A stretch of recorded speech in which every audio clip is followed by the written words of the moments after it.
Hello student, welcome to EPG Pathshala. I am Manchal Srivastava from Department of Physics, Institute of Science, Banaras Hindu University. Today we are going to talk on module titled Basic Properties of Nanoparticle 4 under the paper Nanoscience and Technology 2. After completing this module, the student will be able to learn the following points: melting points of the nanoparticle, the mechanical properties of nanomaterial, diffusion mechanical properties of low dimensional material, Hall-Petch relationship for nanostructured material, and their summary. Nanomaterials and nanotechnologies attract tremendous attention in recent researches. New physical properties and new technologies, both in sample preparation and device fabrication, evoke on account of the development of nanoscience.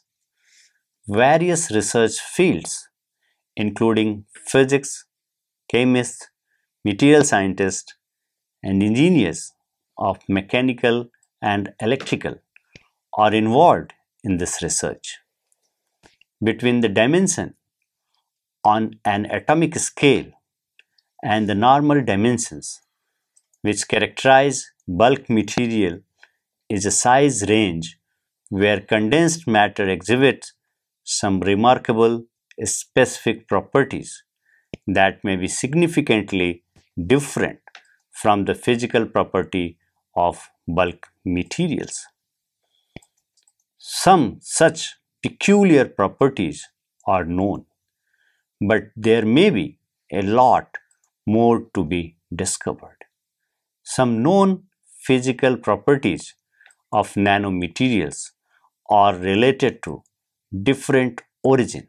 For example, large fraction of surface atom, large surface energy, spatial confinement, and reduced imperfections. The followings are just a few examples. Nanomaterial may have a significantly lower melting point or phase transition temperature and appreciably reduced lattice constant due to a huge fraction of surface atom in the total amount of atoms. Mechanical properties of nanomaterials may reach the theoretical strength which are one or two order of magnitude higher than that of single crystal in the bulk form. The enhancement in mechanical strength is simply due to the reduced probability of defects. Optical properties of nanomaterials can be significantly different from the bulk crystal. For example, the optical absorption peak of a semiconductor nanoparticle shifted to a short wavelength due to an increased band gap. The color of metallic nanoparticle may change with their size due to the surface plasma resonance. Electrical conductivity decreases with reduced dimension due to increased surface scattering.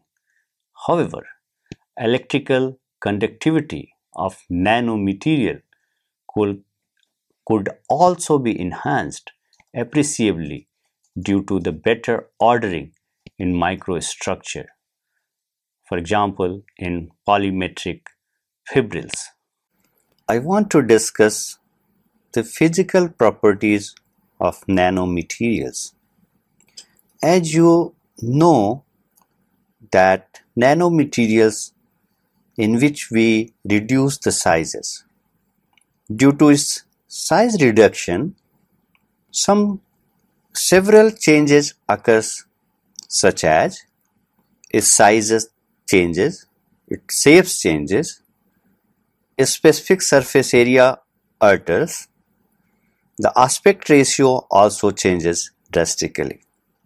There is a possibility of agglomeration, aggregation. There is also size distribution, which is one of the very important property of nanomaterials, because when we want to synthesize, it is very difficult to synthesize with a fixed size. So there always a size distribution. Surface morphology and topology changes. Therefore, the structure, crystallinity and the defect will also introduce inside the system. Based on these changes, the solubility will also increases in many cases. So these are the some changes occurs when we reduce the dimension of the crystal to nano size. So let us discuss the physical properties of nanomaterials. The first one is reduced melting point. The nanomaterials may have a significantly lower melting point or phase transition temperature and appreciably reduced lattice constant. Spacing between atoms is reduced due to huge fraction of surface atom in the total amount of atoms. It may be ultra hard. Mechanical properties of nanomaterials may reach the theoretical strength, which are 1 or 2 order of magnitude higher than that of single crystal in the bulk form. The enhancement in mechanical strength is simply due to reduced probability of defects. Optical properties of nanomaterial can be significant different from bulk crystal. Semiconductor blue shift in absorption and emission is due to an increased band gap, that is quantum size effect. Metallic nanoparticle, the color changes in spectra due to the surface plasma resonance given by Lorentz oscillator model. Electrical conductivity decreases with a reduced dimension due to increased surface scattering. Electrical conductivity increases due to the better ordering and ballistic transport. Let us learn about the magnetic property of nanostructured material. They are distinctly different from that of bulk materials. Ferromagnetism disappears and transfers to the superparamagnetism in the nanometer scale due to the huge surface energy. Self-purification is an intrinsic thermodynamical property of nanostructures and nanomaterials due to enhanced diffusion of impurities, defects, dislocations to the nearby surface. Increased perfection enhances chemical stability. Now, I want to discuss where I will discuss the melting point of the material when we go in nano dimension. What is the melting point? The melting point, as a layman definition, is the temperature at which a material melts. According to the microscopic definition of a substance, it is defined as the temperature at which molecules process just enough energy to overcome intermolecular forces that holds them in a fixed position in a solid. So generally in solid what happens, they are all bounded because of this intermolecular forces, and when we provide enough energy so that they overcome this intermolecular forces, in that case atoms are start moving freely and materials melts.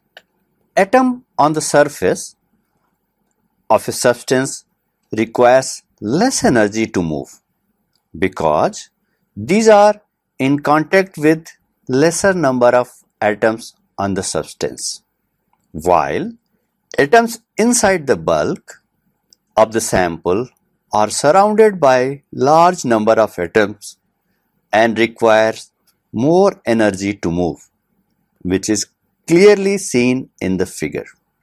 So at macro scale level, if the size of the sample is changed, then percentage changes in the number of atoms in size at macroscopic level.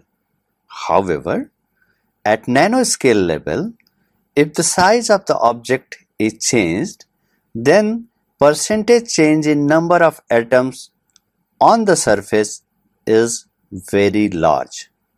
One can calculate these things by taking a cube of 1 centimeter square.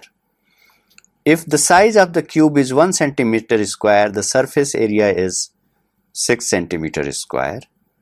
However, if you go to the nanometer size square, then this is many times, maybe 10 to power, I think 10 times increase the surface area. Therefore, the atoms which is available on the surface will be very high, and due to this, melting point start depending on the size of the object, and melting point goes on decreasing with decreasing in size, which is very clearly shown in this graph.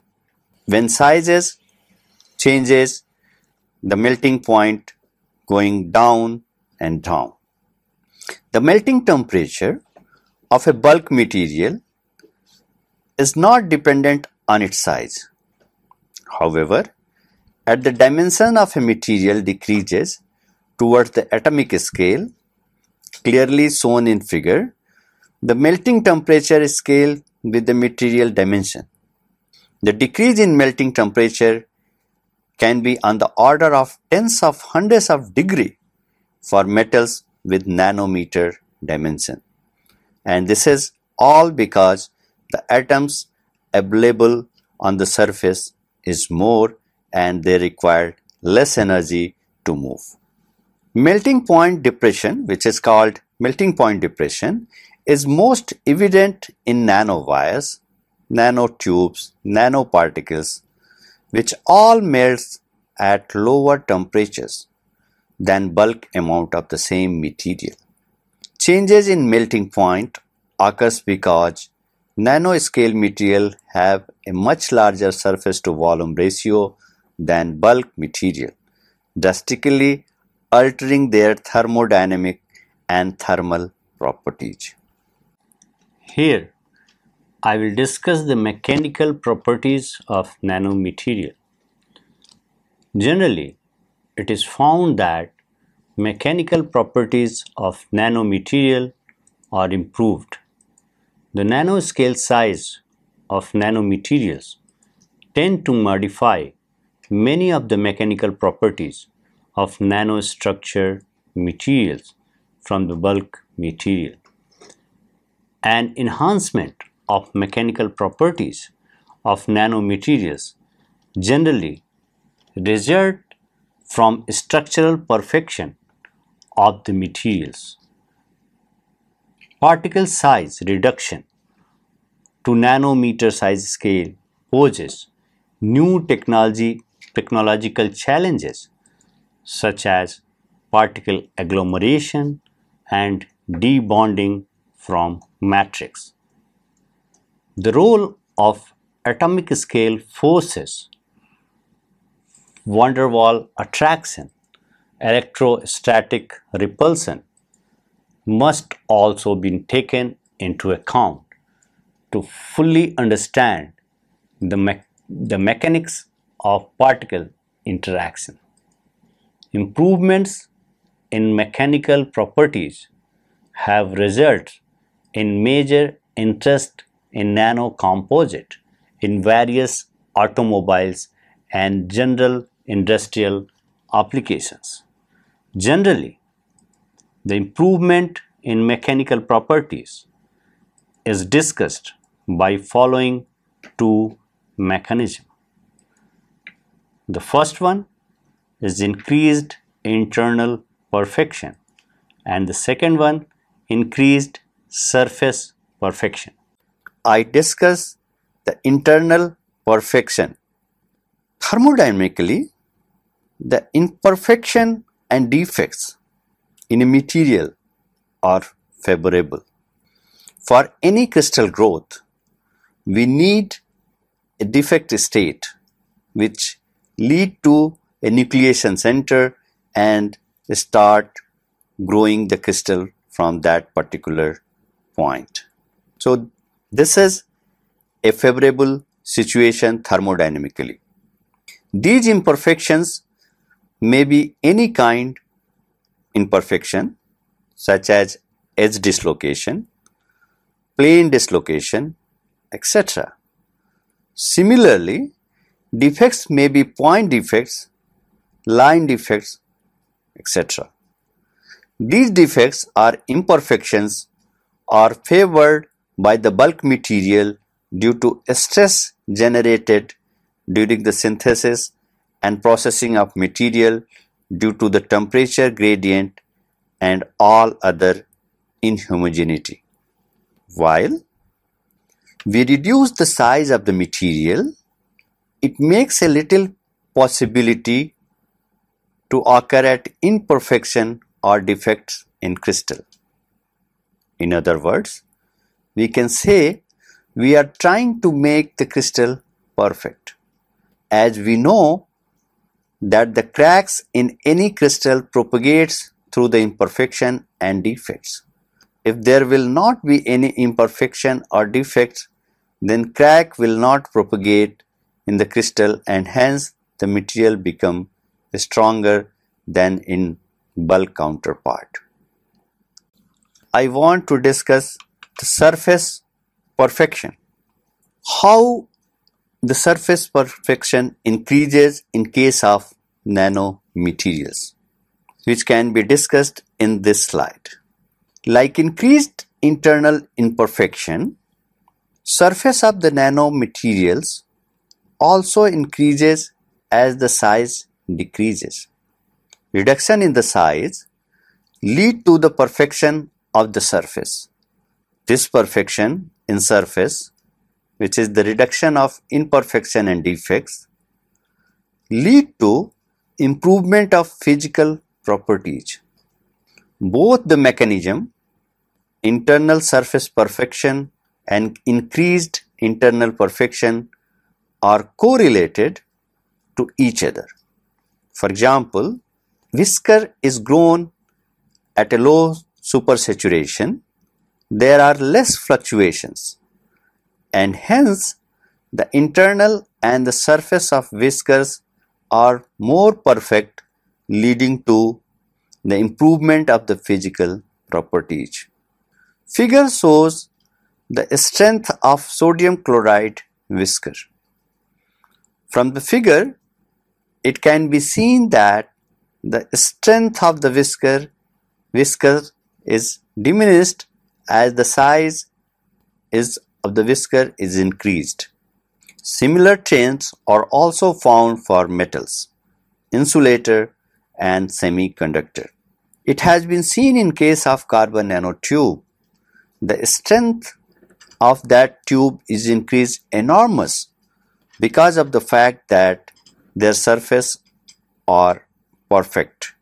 Very few defects are there in case of arc discharge technique synthesis, and the quality and the mechanical strength of this kind of nanotubes are enormous. Since last few years, AFM and TEM also have been used for mechanical strength testing. This is the graph shows about that. I want to discuss the mechanical properties of these nanomaterials. Earlier, the discovery of carbon nanotube has proven that the mechanical properties of a material can be improved up to several orders of magnitude by reducing its size. Here, in this slide, I have chosen the CNT as a nanomaterial and other bulk counterparts and have compared their mechanical properties such as Young modulus, tensile strength, and elongation at break. Now I want to discuss this nanomaterial and going to show you that how this is a very strongest material known. Here is the example. Here I want to discuss different kind of carbon nanotube and their property, especially mechanical property in terms of Young modulus, tensile strength, and elongation at break in percentage. For example, single valve carbon nanotube has Young modulus 1 terapascal. It varies from 1 to 5 terapascal. And tensile strength is around 13 to 53 gigapascal. If I talk about armchair and zigzag nanotube, they are all showing Young modulus of 0.94 terapascal. Tensile strength will be 126 in case of armchair, whereas in case of zigzag it is 94. Chiral SWT single valve carbon nanotube is slightly lower, which is 0.92 terapascal. In case of multi-valve carbon nanotube, the Young modulus is 0.8 and 0.8 to 0.9 terapascal, whereas the tensile strength is high, is 150 gigapascal. If you compare these carbon nanotube with the stainless steel, their Young modulus is only 0.2 terapascal and tensile strength is only 0.65 to 1 gigapascal. Kelvin material, which is one of the known material, is again showing only 0.15 and the tensile strength is 3.5. So this way, which I want to convey that the mechanical property in case of carbon nanotube, especially the Young modulus and tensile strength, increases enormously. I am interested to discuss the Hall-Petch relation, which is talking about the grain boundary barrier and mechanical strength, and this is given by Hall-Petch and known as Hall-Petch relation. Grain boundary strengthening or Hall-Petch strengthening is a method of strengthening material by changing their average crystallite or grain size. It is based on the observation that the grain boundary impede dislocation movement and that the number of dislocation within a grain have an effect on how easily dislocation can transverse grain boundaries and travel from grain to grain. For example, the heat treatment after plastic deformation and changing the rate of solidification are a way to alter grain size. In grain boundary strengthening, the grain boundaries act as a pinning point, impeding further dislocation propagation. Since the lattice structure of adjacent grain differs in orientation, which is very clear in the figure, it requires more energy for a dislocation to change direction and move into the adjacent grain. The grain boundary is also much more disordered than inside the grain, which also prevent the dislocation from moving in a continuous slip plane. Impending this dislocation movement will hinder the onset of plasticity and hence increase the yield strength of the material. There is an inverse relation between delta yield strength and grain size to some power x. Delta tau is proportional to k by d to the power x, where d is the strengthening coefficient and both k and x are the material specific. The smaller the grain size, the smaller the repulsion stress felt by the grain boundary dislocation, and the higher the applied stress needed to propagate dislocation through the material.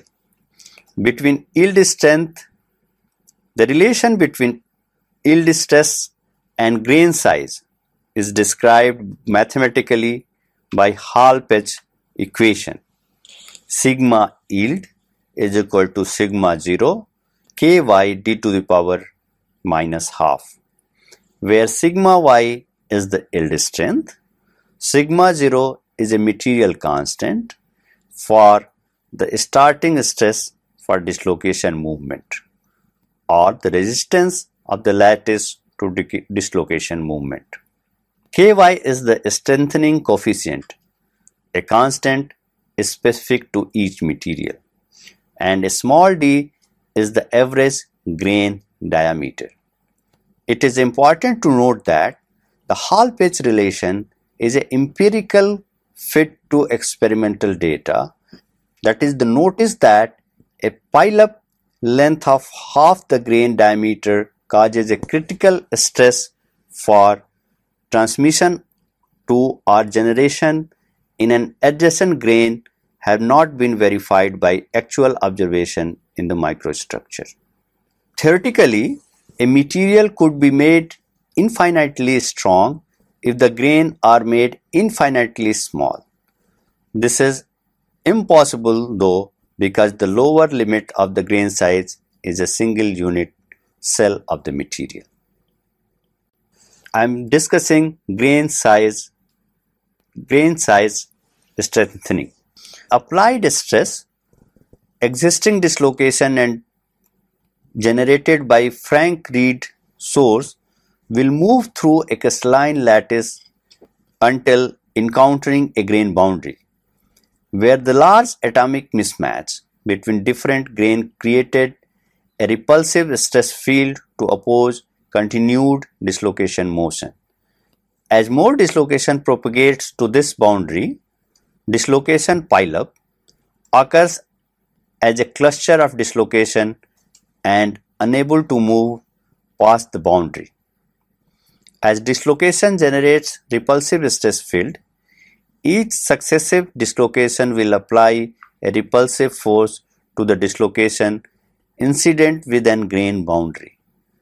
These repulsive forces act as a driving force to reduce the energetic barrier for diffusion across the boundary, such that additional pileup causes dislocation diffusion across the grain boundary, allowing further deformation in the material.